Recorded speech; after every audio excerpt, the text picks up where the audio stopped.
Welcome back, our wonderful storytelling family. If you've been with us since the beginning, thank you for returning. Your support means the world to us, and we're excited to continue this unforgettable journey together. And if this is your very first time here, welcome. You're about to experience a story filled with emotion, difficult choices, powerful life lessons, and unforgettable characters. Before we continue, let's quickly remember where our story left off. In episode 1, we met Ethan Williams and Chloe Johnson, two teenagers who seemed to have everything money could buy. They lived in magnificent homes, attended one of the finest schools, owned the latest gadgets, and never lacked material comfort. But behind all that luxury, their lives were missing something no amount of money could replace. Their parents were always busy. Conversations became promises, promises became excuses, and those excuses slowly became years of emotional distance. Without guidance, without meaningful attention, Ethan and Chloe began to hide their loneliness behind arrogance, disrespect, and bullying. By the end of the story, it became clear that the path they were walking would eventually lead them toward consequences they never imagined. And today, that journey continues.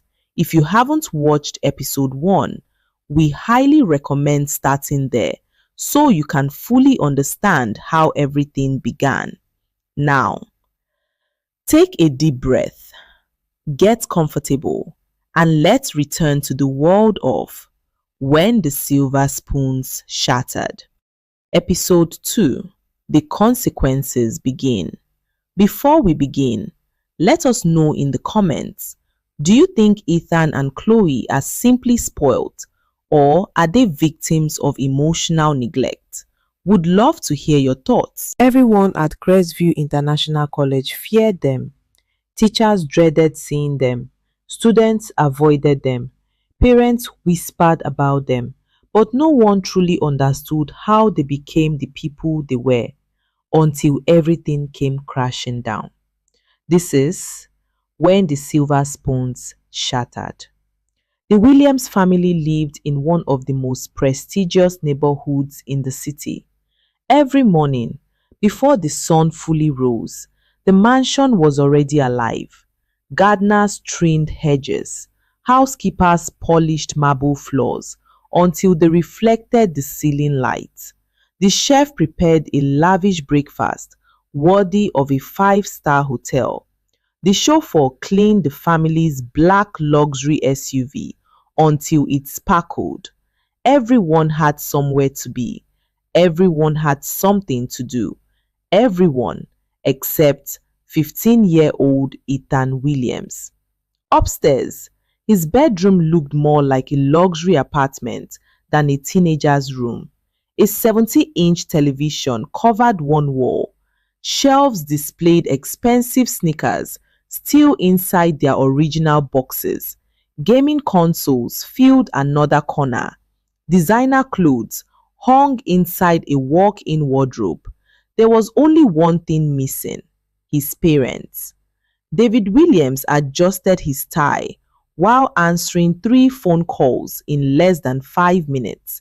He barely looked away from his tablet as he walked towards the dining table. Grace Williams, already dressed for another demanding day at the bank, quickly poured herself a cup of coffee. "Morning, sweetheart," she called towards the staircase. No answer. "He stayed up gaming again," she sighed. David glanced briefly at the clock.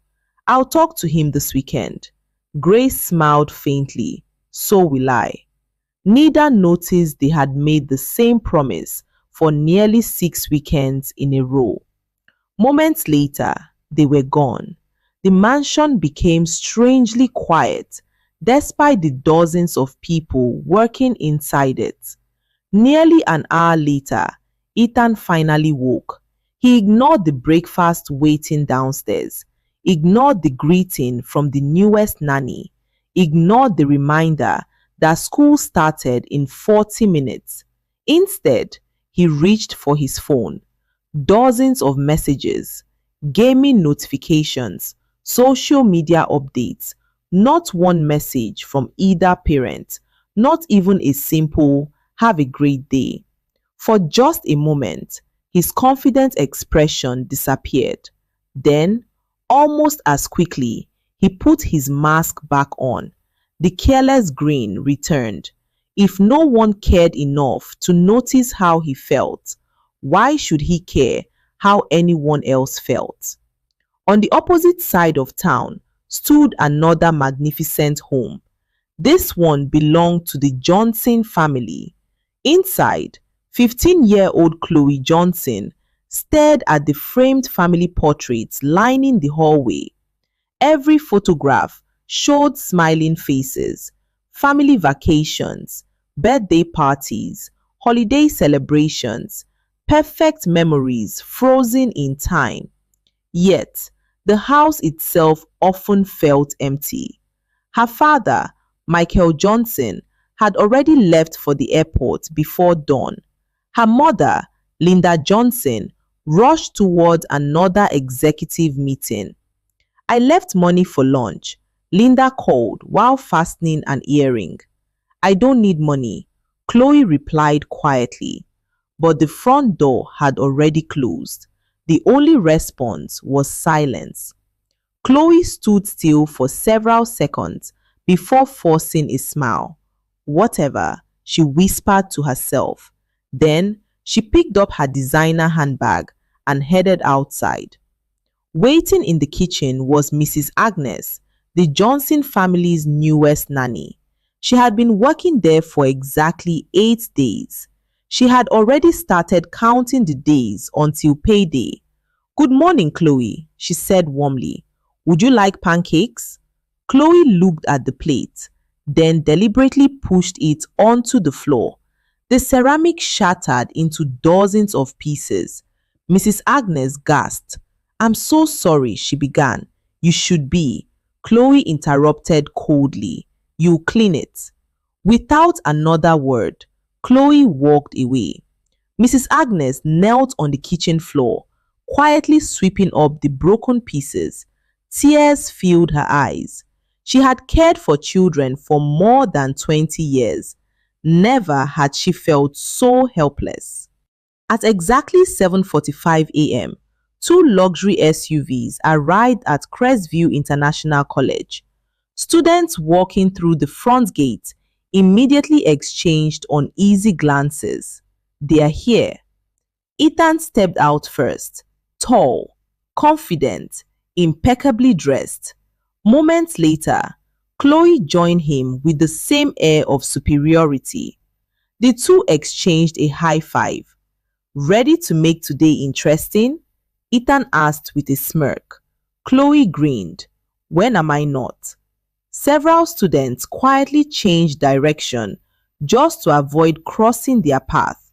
The school day had barely begun, yet fear had already entered the campus. As Ethan and Chloe walked through the school gate, they spot a timid first-year student carrying a homemade lunch and clutching his books nervously. Ethan slows his pace, a mischievous smile spreading across his face. "Looks like breakfast just arrived," he mutters. The frightened boy has no idea that the next few minutes will change more than just his morning. It will reveal the depth of the cruelty that has gone unchecked for far too long. To be continued.